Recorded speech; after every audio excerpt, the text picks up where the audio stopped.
Welcome back to Season 4 of FORTitude. I'm your host, J.W. Wilson. A few weeks ago, I attended an event, the Redneck Triathlon, as it's called, an event hosted by a friend of ours, John Bunnell, great human being.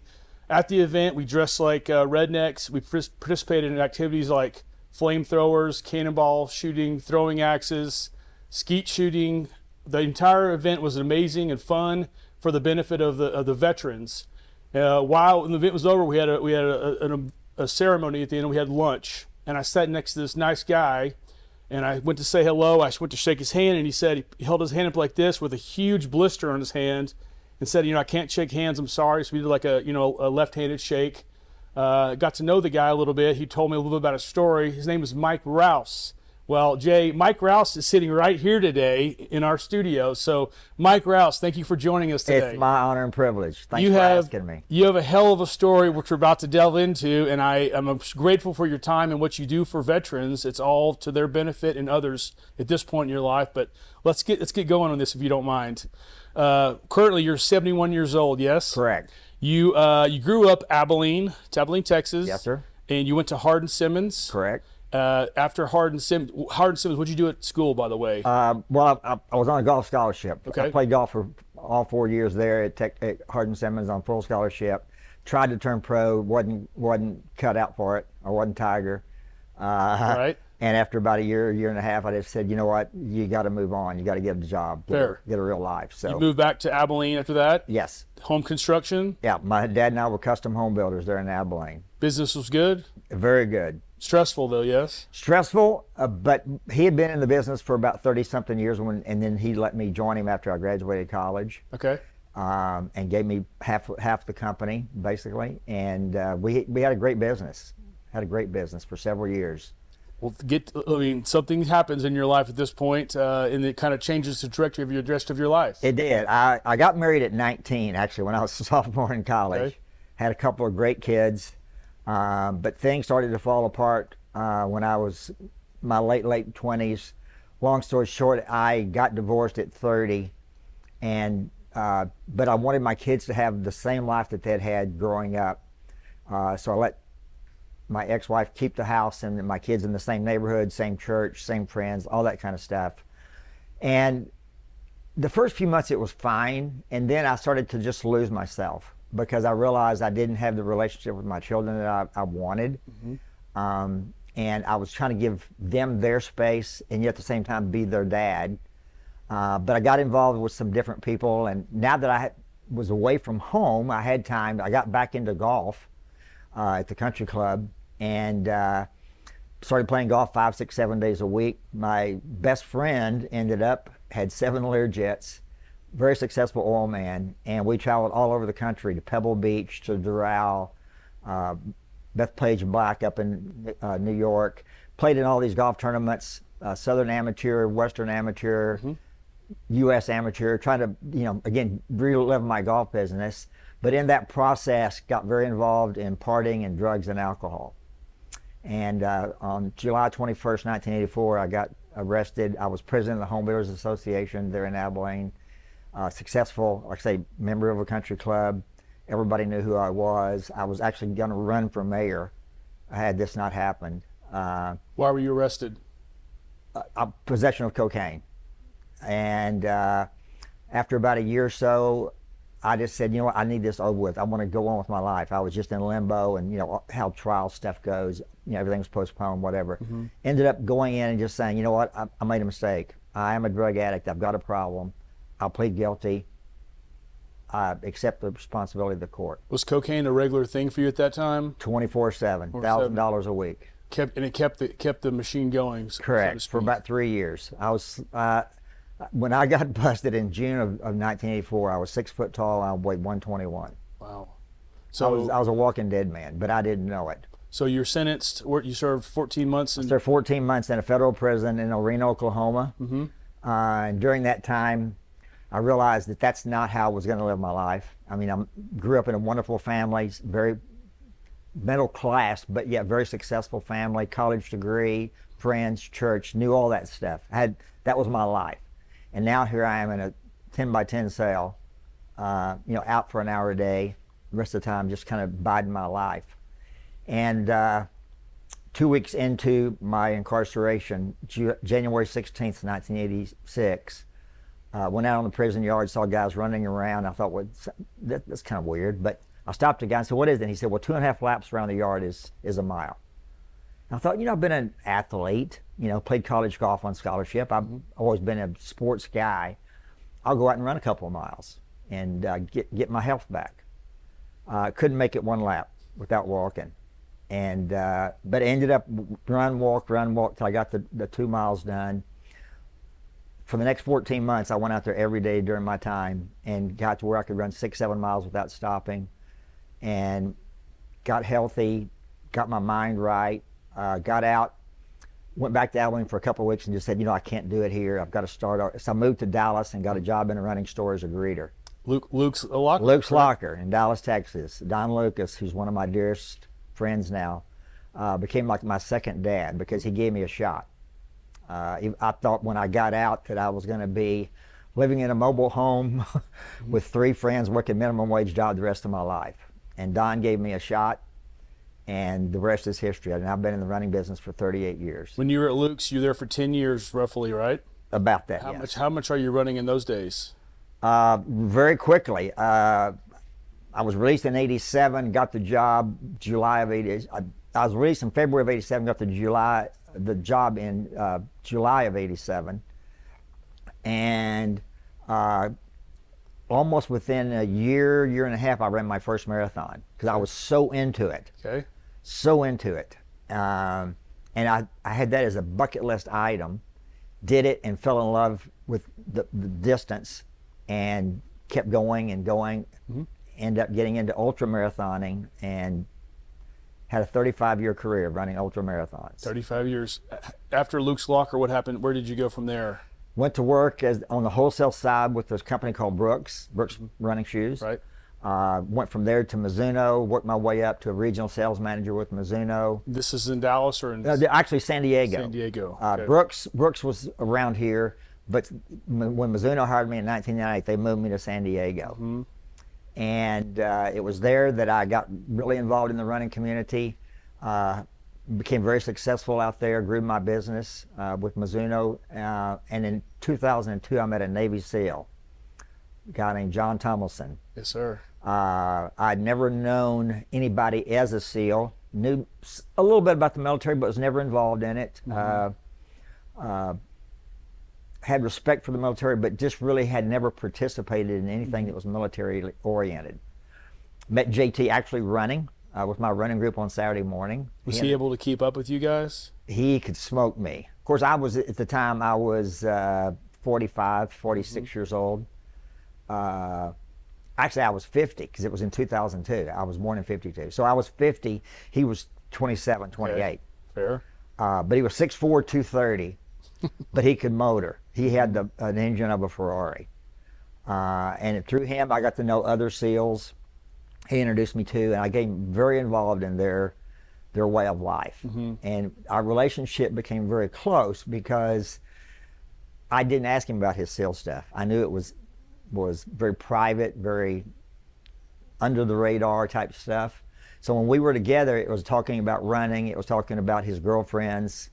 He was a beautiful man. He had girlfriends all over the place. Mm-hmm. But it was about just getting away from that thing that kept him under wraps 24 hours a day, 7 days a week with the SEALs, right. SEAL teams. So he appreciated the fact that you didn't badger him about what he did for a living. Exactly. He needed a guy on the outside, and you became a guy like that for him. And it was funny, after a few months of us being friends, and then me training him to run his first marathon, which I ran with him in 2003. I ran every step with him. But after a few months of getting to know him, and on one of my runs one day, he says, hey, I'm from a little town in Iowa, Rockford, 800 people. It's hard for me to get home and see my mom and dad, but I need a West Coast dad. Mm-hmm. Would you be that for me?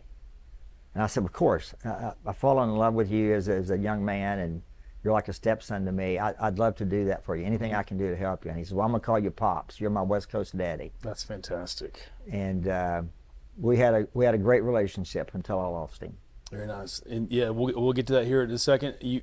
The running portion of your life is only accelerating from my knowledge of you, but you're running these ultra marathons, but you on a progressive stand, you're running every day. Running is a part of your life without question. Everything you do, business wise and otherwise, seems to involve running at some level. I mean, what is it about running that it was such a driver for you? I get emotional when I talk about running, as crazy as that is. But in the darkest time of my life, the darkest pit of hell that I could have ever chosen to live in, and I made that choice by my actions, running started the process of giving me my life back. Because I could do something that made me feel good physically, mentally, emotionally. It just made me feel better about myself. It gave me confidence back. As a Christian, God truly gave me my life back, but running was a huge part of that. And then once I'm out, I get a new career in running, so it becomes not just a passion and a hobby, but it became a career. It gave me my friends. I dare say that today, 38 years after I got into the business, that 95% of the people that I know and hang out with are through running. Yes, sir. Well, I'm not going to fast forward too much, but I'd like to fast forward to the 3131, the extortion 17 incident, because that's a big player in your life. You've shared with me this story, but we'll go back and talk about some of the things you've accomplished. But let's talk about the extortion 17 incident and how that affected you and what you did because of that. Well, August the 6th, 2011, I got a phone call from a friend. I was out of town. I was on a Saturday morning. And the first words out of her mouth were, "We lost JT." And I said, I don't, what do you mean we lost him? And I knew he was over on deployment in Afghanistan. And she said he was shot down with 30 other guys, 31 men total, Americans, in a helicopter in Afghanistan. They were on a mission to extort some men out of a gunfire situation. And during the night, they were coming into land to help these guys, bring them out. And the helicopter got hit by an RPG and exploded, and all 31 were killed instantly. And I couldn't believe it. But it devastated me, because here's this young man. At the time, he was 35 years old, that I'd known for several years, about 9 years, and had seen him grow up so much as a young man. And to take him out like that, I don't know, it just took a lot out of me. Yes, sir. But I wanted to honor him and his dedication to the SEAL teams. After he'd graduated from high school, he immediately went into the Navy and became a Navy SEAL shortly after. And so I set up a run the following year called Jogging for Frogmen there in San Diego. But prior to it, I did a 24-hour run in his honor and the honor of the other 30 guys. And I would run 3.1 miles 31 times. And each 3.1 mile loop was in honor of one of those 31 military. Without stopping? Without stopping, yeah, 24 straight hours. And that took 24 hours? Yeah, yeah. And I saw the story, you would wear a shirt of each of the deceased Correct. people. And the last one was your friend JT. I saved JT for last, because I knew, the longer you go, the tighter you get, the more you're going to hurt and cramp and whatever can happen Yes, in that kind of a period of time. So I saved him for last, because I knew that would be the motivation to make me finish. And I knew I could do it, because I've been running 100-milers for about 20 years already at the time. But still, it was a moving experience. And we raised money, and we did it again the next year, and now every year since I've been doing it. And when COVID hit in 2020, our race was canceled, so that was kind of put aside for a moment. I thought, well, but I've got nothing else to do. I'm not working. My running business, all the running stores were closed, so I ran 31 miles a day for 31 days. And each day, again, was in honor of one of those 31 men. And through that process, I really got to know the families of those 31 men. It's been a pretty incredible experience the last 5 years. Yes, this was sir. my 5th year in a row of doing the 31 for 31. Just an amazing thing. And I happened to meet you a few weeks ago. Like I said in the intro, you were fresh from that most recent one, and you had a blister on your hand from falling. That's why you couldn't shake hands the regular way. Exactly. And it started this whole thing. So these races you do, and we'll talk about some longer races, but when you're going through the pain and suffering that we all know running involves, especially long distances, something like that happens. You showed me a picture of your feet, and we're going to show some during the show of your feet, some of the injuries if you don't mind. But Sure. You had duct tape on your feet, and you've had this blister on your hand. I mean, it was incredible. How do you overcome some of these pain and suffering that people know that happens? I think it all started, that one photo that you're talking about with the duct tape and the blisters and stuff, that was actually in 1996 at the Mohican Trail 100-mile race, and right outside of Cleveland, Cleveland National Forest. But again, my passion for running is so great, and my competitive spirit is so great that I wasn't going to stop for any reason. 100 ultras, and I've never not finished one. If I say I'm going to run 100 miles, I'm going to run 100 miles. But the thing that always got me through, especially in those 31 days, and those 24-hour runs prior to that, for this same thing, the Navy SEALs, when I think about the fact that 31 men died, got on a helicopter voluntarily, they voluntarily served, voluntarily got on a helicopter to go save other lives, and their lives were taken from them. Not only were those 31 men lost, but 31 families will never be the same. They will live every day for the rest of their lives. Children, wives, brothers and sisters, moms and dads will live every day for the rest of their lives missing that person. Yes, sir. So when I hurt, my knees hurt, my feet are blistered, I'm bleeding, I tear at my hand, I tear at my knees, it's going to go away. It's going to go away. I'm going to heal. Their healing will never end. Yes, sir. So I'm dedicated to do whatever I have to do to honor those men and those families. Huge respect, Mike. I sit here looking at you. You're obviously in phenomenal shape. You're covered in scars and scabs, and I mean all these things. I mean you've been through the grind. It then some. I know that you every year on your birthday you run your age. Correct. And so, needless to say, you ran 71 miles on your Correct. 71st birthday. Yes, sir. How long did that take you? About 12 and a half hours. Oh my gosh. Was there any point in the 71-mile race on your birthday that you said, man, this is getting to be, I mean, I know you're digging deep. What are you experiencing during the latter part of this race? You know, it's funny. Again, running is so important to me that I zone out on so many things and just kind of concentrate on the mission at hand.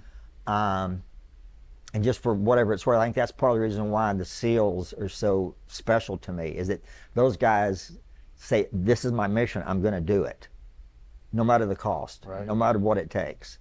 And so I have adopted that same attitude, even before I got involved with them, that running has been so important to me that I'm going to do whatever it takes to finish. Mission accomplished. I quote it all the time to myself. There's part of the Navy SEAL creed says, I will never quit. No matter how many times I fall down, I will get back up every time. I'm never out of the fight. And so that is my code. I am never out of the fight. Yes, sir. I wear it right here. Absolutely. It's on me 24/7. I love that. So for most people, a marathon is a life accomplishment or a massive achievement. Right. How many marathons have you run? 262. I finished number 262 a year and a half ago in Austin, Texas. One of my best friends is the race director, owns the Austin Marathon. And I had worked my way up and up and up and up, and finally I said, you know, there's got to be a stopping point, because I never want to get to the place where I can't finish for whatever reason. I don't think that they would even come anyway, but I said, you know what, I want to stop on a certain point, and I thought 262 times 26.2 sounds kind of cool. I think you nailed it. So I called Jack up, and Jack got me into the Austin Marathon, and that was my final one. I don't know if you've surpassed these numbers, but I have you doing a minimum of 70 50-milers, Yeah. 40 100-miler plus. Yes. You've competed in the Ultraman World Triathlon in Hawaii, correct? Ultraman World Championships. in 6 Hawaii. times. Correct. You've won your age bracket 3 times. Correct. I'm a 3-time Let's world talk about champion. the Ultraman, because it's basically the the triathlon Ultraman, but it's the ultra. It's double the normal. It's distance, 2.5. It's 2.5 times the swim, 2.5 times the bike, and double the run. which is So what? it's a 6.2 mile swim, a 271 mile bike, and then a double marathon, 52.6 miles. And it's all done on the Big Island of Hawaii. Same part of the course is part of the Ironman course. The swim starts where they start, but you swim out 6.2 miles. They only swim out 1.2 and come back. Right. From there, you get on a bike and you go out up over the volcano. So the first 90 miles is all up, and then you encircle the island, the Big Island, and then in Hawaii, which is the turnaround for the bike in the Ironman World Championships, you run from there to the finish at the pier. So you're running what they need a bike to do. Is running your best event? Easy to say. By far. By far. By far. Where do you struggle the most? Bike is the second, swim is the worst. I never swam across a pool in my life until I was 50 years old. I got into a swim class when I turned 50. I ran 50 miles for my 50th birthday. Decided, I'm going to do something a little bit different from just the ultras and marathons. I'm going to get into Ironmans, and got some goggles and went down to a swim class and told the guy I wanted to do an Ironman, and he said, swim across the pool and let me watch. I couldn't swim across the pool. I stopped halfway, turned around, and he looked at me and he says, that's what you've got? And I said, yes, sir. He said, and what's your goal? An Ironman. Well, 6 months later, I did the Lake Placid Ironman, and then did that for a few years, and then did Ultraman World Championships, and did that 6 years in a row. Hardest race of your life? Hardest race of my life would be probably my first Ultraman. Okay. Because I had ridden lots of 100-mile rides, but I'd never done it that far. And I had some issues on the saddle. Oh, surely. Lost a lot of skin down there. And was the most painful thing I've ever experienced. How do you recover from something like that? Are you just laid up in a bed for a number of days, or No, do you go run? when I finished the bike, I cut the liner out of my running shorts because I couldn't handle it with this loss of skin. Right. So I ran 52.4 miles with no liner in my running shorts. Oh my gosh. But it's a little over 30 hours, 30 hours, 31 minutes. But I was world champion at the end of it. Phenomenal. Age group.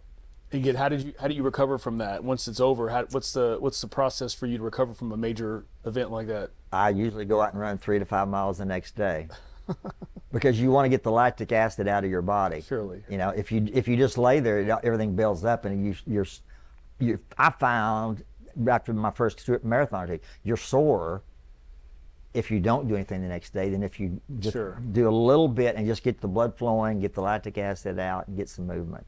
Those hearing this story, they're reminded of people in our lives that have done these amazingly, crazy is not the right word, but you've described it yourself, but like a David Goggins, of course. This is somebody, do you know David Goggins? Goggins is a very dear friend of mine. He's known for doing similar events. Correct. And under extreme duress at that. I've seen him running with broken feet and doing all these things. Tell us a little about that relationship. Is that something you can talk about? Sure, I'd be glad to. I actually met David in 2005 when he was doing his first ultra. He was doing it kind of like what I do with my stuff when I'm raising money for boot campaign. He had lost some friends in the military as SEALs in Afghanistan and Iraq that he wanted to raise money to help their families. And he wanted to do Badwater, which is 135 miles, but they said you've got to finish a 100-miler first under 24 hours. And so he entered the San Diego one day, which I was doing. And I see this guy, and at the time he was big. He wasn't the David Goggins everybody knows now, and everybody's kind of looking like, what's that big guy gonna do, you know? But he actually did it. That's when he had some broken bones in his feet, and he still finished the 100 miles in, like, I want to say 19 and a half hours.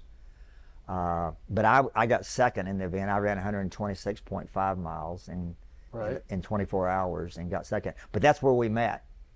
And then we just would see each other at races along the way and keep up with each other, see him out on runs on the trails there in San Diego at Coronado. And then in 2000, and I believe it was 7, he was doing the Ultraman World Championships, and I was over there for that. He ended up getting second place with a borrowed bike. He didn't own a bike. He borrowed a bike. But we just go way, way back. We have that same mindset. You know. Are you guys competitive? I mean, he's a little bit younger, I believe. Well, but... oh yeah, he I mean, other than running, he can crush me. I mean, he's a decent swimmer as a SEAL. He's so strong with the bike, he can even do it, even though he doesn't train for it so much. And then of course all the upper body stuff. I mean, the pull-ups and the push-ups, and I mean, I don't do any of that stuff. I literally today I don't do any more triathlon. I run. Period. Are you taking supplements, water, all that thing? Are you pretty easy going on the run? You just go and you don't need a lot on the road? I actually train. It's like Goggins. Oh, I have talked about many times. You can't race any better than you can train. So if you don't do the training, and SEALs have that same thing. More SEALs are lost in training than they are in combat. Yes, sir.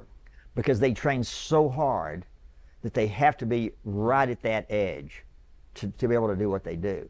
And ultra marathoners are the same way.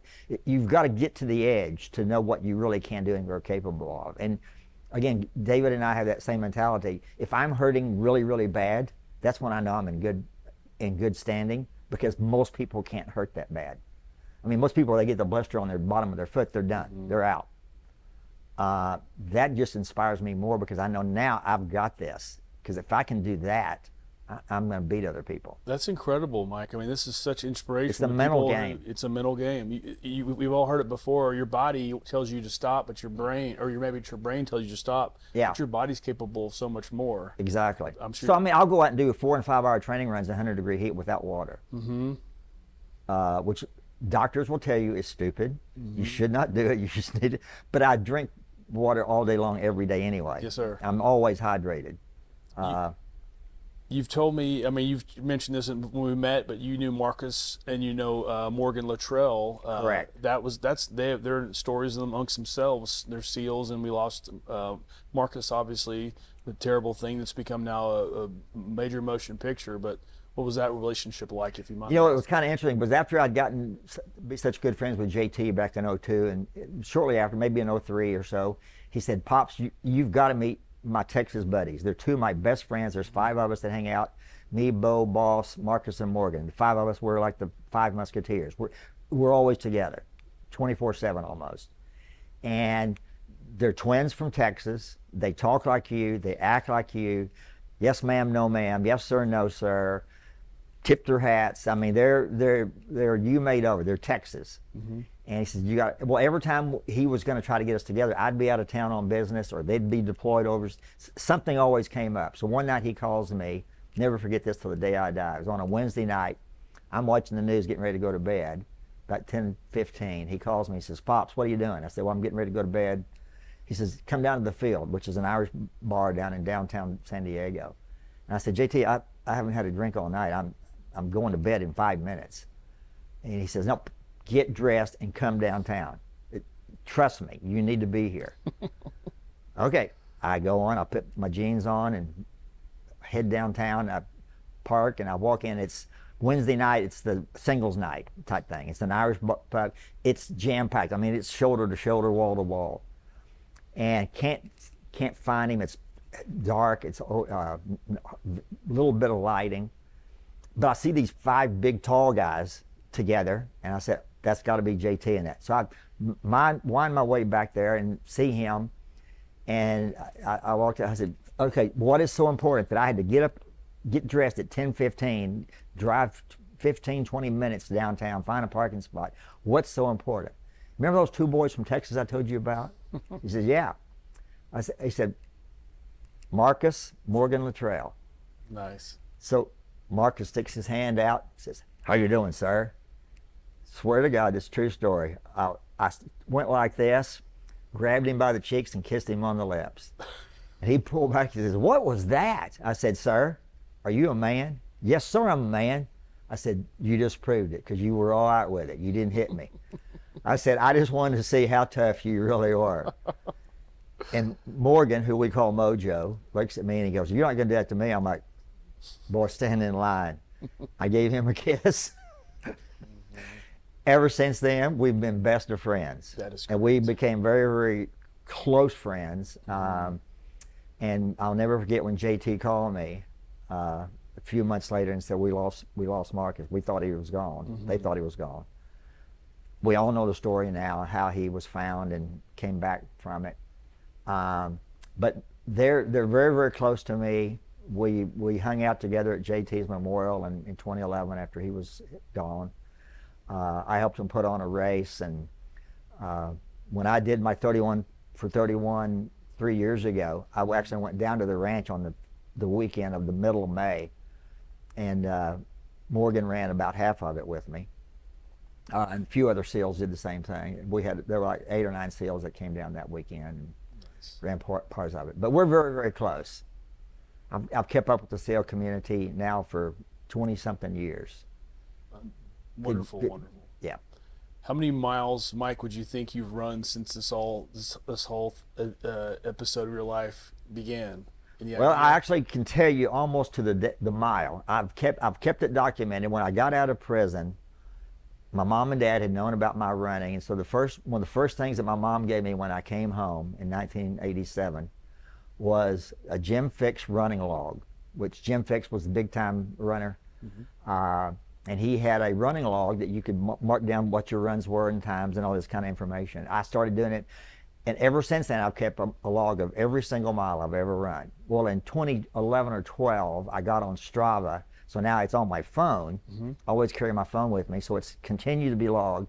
But on on April the 30th, the day before I started my 31 for 31 this year, on April 30th, I surpassed 150,000 miles of running, which was a big landmark.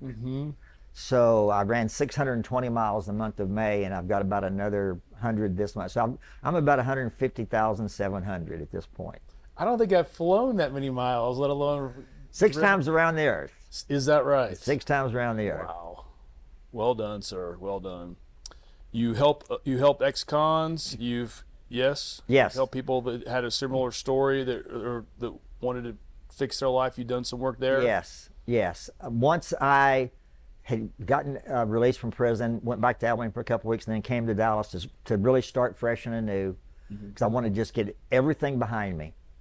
Leave my friends, leave the career I'd been in, the construction business, leave all that drug stuff, just start fresh and clean, like nobody knew me. I came to Dallas with a borrowed car, the clothes my mom and dad had kept for me, and I slept on a couch for a friend for a while till I could get situated. Got a job at Luke's Locker as a greeter, and shortly thereafter, a new friend asked me, "What am I going to do with this experience of having been in prison?" And I said, what I really want to do is start a facility helping ex-convicts get out of prison. Because even though I have a college degree, a loving family, supportive family, grew up in a church, successful career, owned my own business, all the things that are positive in a lifestyle, right? House on a golf course, member of 2 country clubs at one time, flown around in Learjets, all this kind of stuff. The fact that I'm an ex-convict with a felony record, and now that's on my resume for the rest of my life, mentally it's damaging to a point. And I said, I cannot imagine what a guy who's got a 9th, 10th, 11th grade education, quit high school, family's given up on them because they were troublemakers. If you see their resume, it's not custom home builder, city council, running for mayor, deacon in the church. It's drug addict, drug dealer, armed robbery, attempted murder. Not a good resume. How do you start over even if you want to? And so they need help, they need support. Society doesn't really give them anything, so I want to do something and give back, because I was a taker for 33 years of my life. Whatever I could get, give me. I want to be a give back guy now. Yes, sir. And give back the rest of my life. Lord knows you have, and these people you talk about, you're right. I mean, you're proof that being a felon or an ex-con is not the end of your life. It seems like it for a lot of people, but it just takes some determination and some effort. But you've proven that a lot is possible in those circumstances. It is, and people fell into my lap that I had no idea who they were 3 months before all this happened. But Judge Ed Kincaid, who was the Chief Justice of the Texas Appeals Court, a lady named Harriet Myers, who was the senior partner in Locke, Purnell, Rain Harrell, one of the largest law firms in Texas, and who was the counsel for George W. Bush when he was the president, was on my board of directors of a nonprofit that I created. A gentleman named Dave Ridley was one of my good friends in high school, is now the VP of marketing for Southwest Airlines, was on my board of directors. And we purchased a facility in East Dallas and named it Exodus Ministry for people coming out of prison that are now in the wilderness. Even though they're released from captivity, they still don't know what to do with it. And so we have a housing facility that we started in end of 1987, December of 87, that I can gladly say 37 years later is still in existence. Yes, sir. And still bringing people out of prison and giving them a chance to start over, helping them with jobs and counseling and reuniting them with their families, their kids and spouse, and getting their lives back together. Just wonderful. Well, you may technically be an ex-con, but it wasn't the only time in your life you were arrested. Maybe not a felony version of that, but tell us about the Iraq situation. So after we had started Exodus, it was going along great. In 1991, the first Persian Gulf War happened. We went over and we annihilated Saddam Hussein's army after he had invaded Kuwait, and we ran him out of there and annihilated his army, and he actually moved north into the northern part of Iraq, which is inhabited by the Kurds, which is the largest people group in the world without a country. Northern Iraq, eastern Syria, southern Turkey, and western Iran have an area that the Kurds call Kurdistan. It's not really a country, but they call the area Kurdistan. And they were inhabitants in the mountains there. And so Saddam went up into northern Iraq after we had annihilated his army to show his power still, and annihilated the Kurds and destroyed 10,000 villages, ran them up even higher up into the mountains. And so these people were there without homes, without food, without clothes. And U.S. went in, helped them out, set up a no-fly zone to protect them from further treatment from Saddam. And some of those people, 2,000 of those Kurds, were brought to Dallas, Texas from a Saddam Hussein prison camp and put up there. I had a Kurdish friend that I had met down those 4 years of living in Dallas, and he came to me and says, Mr. Mike, he says, you've got your facility and your program, nonprofit, working with ex-convicts, helping them integrate back into society from prison.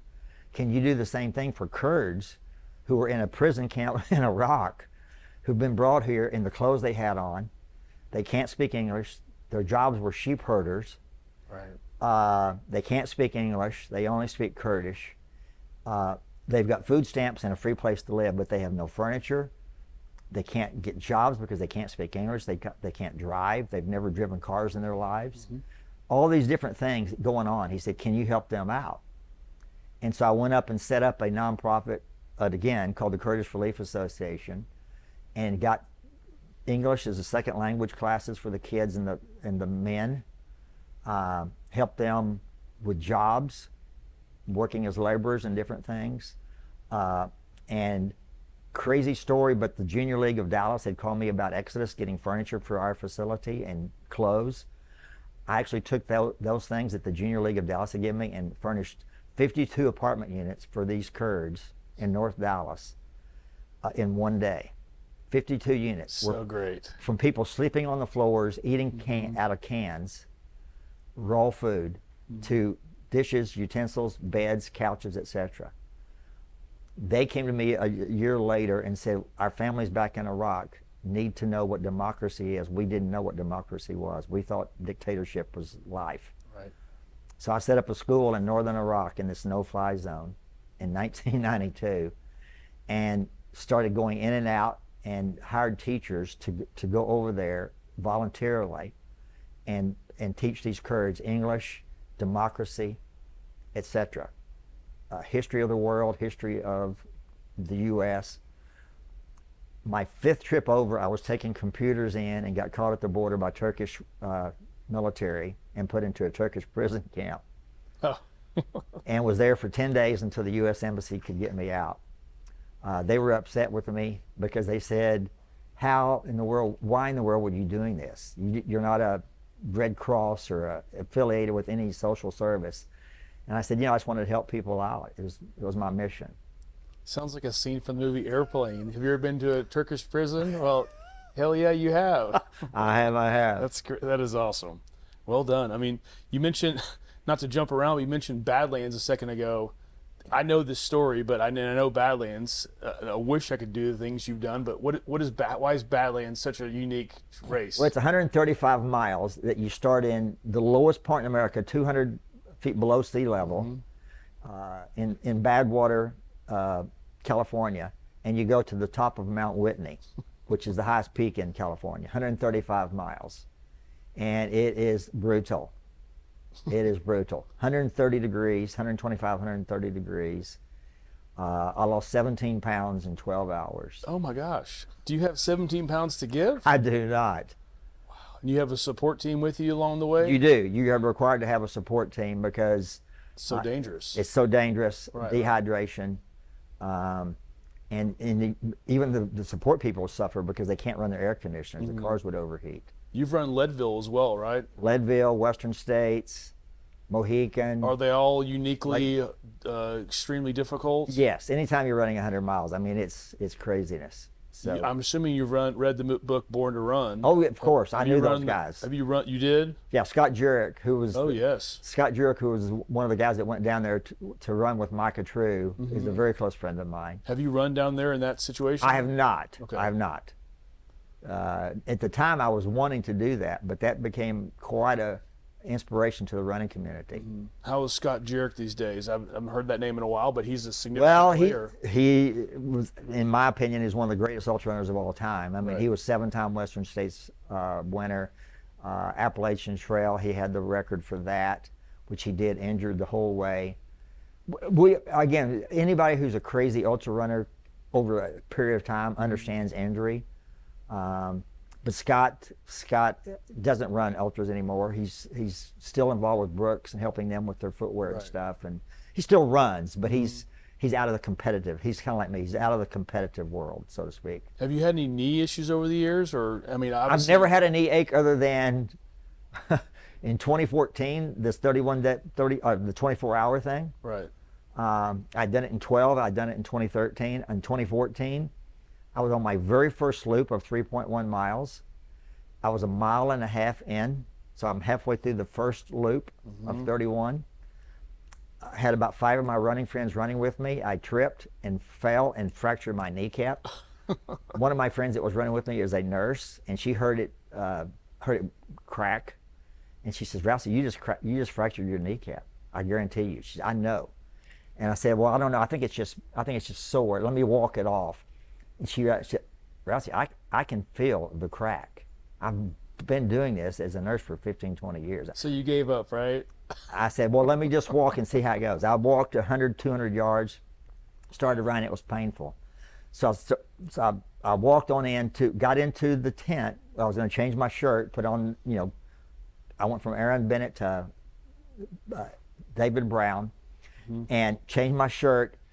I said, "Do we have any duct tape?" I got black duct tape and just wrapped my knee as tight as I could to support it.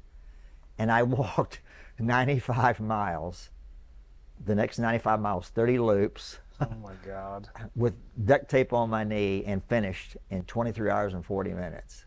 You're something special, sir. Then I was on crutches for 7 weeks. Oh my God. You finally got a break from running. I got a break from running. There's your break because you have to. Because I had to. But again, it went back to 31 men died. Yes, sir. My knee's hurting. So I know your inspiration. Do you derive inspiration always from military and fallen and heroes? Is there anything else that inspires you in life to do all these things? Military became kind of that driving force for the fundraising portion of it. Other than that, I run for my kids and my grandkids now. just to give them an example that whatever you want, you work for it. Nothing's going to be given to you. You know, we have a society now that's, you know, Gimme. Yep. You know, and when I hear, you know, pro sports guys, they're making $30 million, but they don't want to play because they need a couple of days off. I'm just like, you're making 30 mil. Come on. Mm-hmm. You know, some guy worked his tail off because his kid wanted to go to the game and see LeBron or see, you know, Luca or whoever the athlete is. And you get there and they're not playing that night. It's like, you know, I work $30,000 a year to bring my kid to a game, and you're not playing because you're tired. I want my kids and grandkids to know that whatever is important to you, you work for it. You make it happen. Mm-hmm. Crazy running stories, anything in these races that, aside, anything that's happened that just was like off the charts? Can I give you one funny one? I would love a funny one, please. This was my first time to do the Western States 100, which was and still is, in my opinion, the World Championships of 100-mile races. It was the first 100-miler ever done. Back in the early 80s, a guy named Gordy Ainsley, it was a horse race, 100-mile horse race. And you'd ride your horse, and sometimes you'd walk your horse, because it's 28,000 foot of elevation change in the Sierra Nevadas, out of Sacramento. So Gordy was going to do this horse race, and his horse came lame the day before. But he was already entered, and he said, you know what, I'm just going to do it on my own. So he ran the 100 miles, the Western States Trail, and it became this thing. Mm-hmm. Next year, some people ran it with him, and it became a race. Mm-hmm. So it became the World Championship because being the first one and being the fact that it starts at 5 a.m. at Squaw Valley, the first 4 miles you run up the ski mountain where they did the Olympic downhill in 1960. That's the first 4 miles. You're going straight up. And you get up to about 14,000 feet, and then and you're running on snow and ice. And then you get down into some of the lower valleys, and it's 105, 106. So you go from 30 degrees to 105. And then that night, it gets back down into the 30s, and you cross the river that's chest deep, about 200 yards wide, the American River. It's just brutal because of all the climate change, the temperature change, etc. But I wanted to do it because it's considered the World Championship.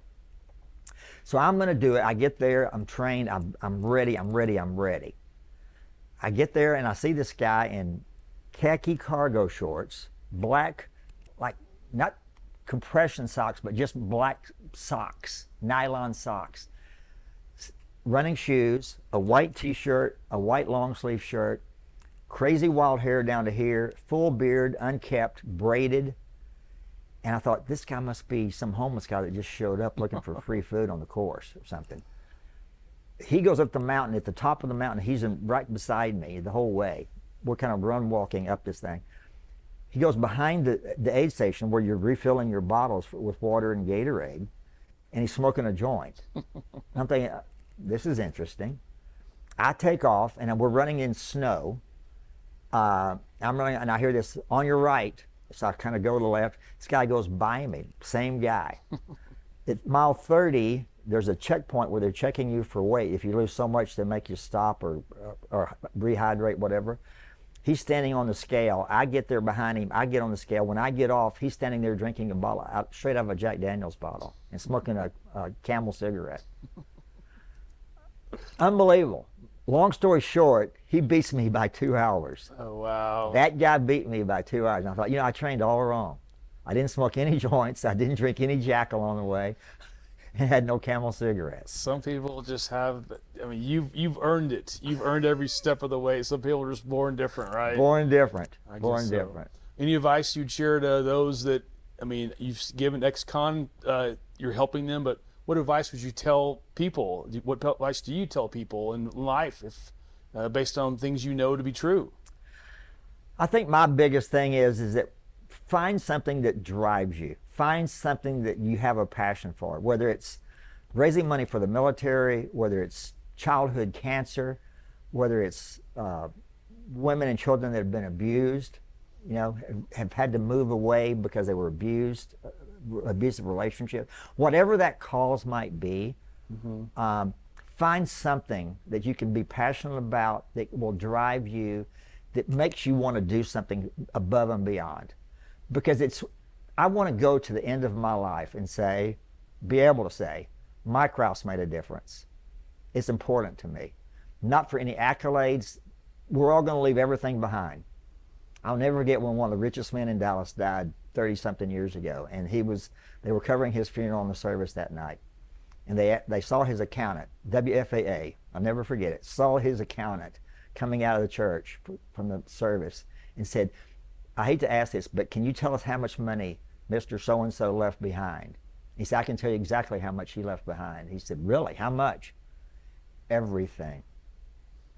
When we go through the end of life, we leave everything behind. Mm-hmm. There's not a big truck loaded with money following a hearse. Yes, sir. You come out of here with nothing. So leave something behind that leaves a legacy for your family first, your kids and your grandkids, but leave something behind that shows that you had a life well lived. That's beautiful, Mike. Well, I appreciate you being here. I'm so glad that I met you when I did. Your positivity is just refreshing. Thank you for all you do for people, for others, everything about others, and that's so unique in this world. Thank you for everything you do. Before you go, like to ask our guest a simple question. You know, and I think I might even know the answer with you, but besides anything familial, no kids, no family, no wife, none of that stuff, do you have a best day of your whole life?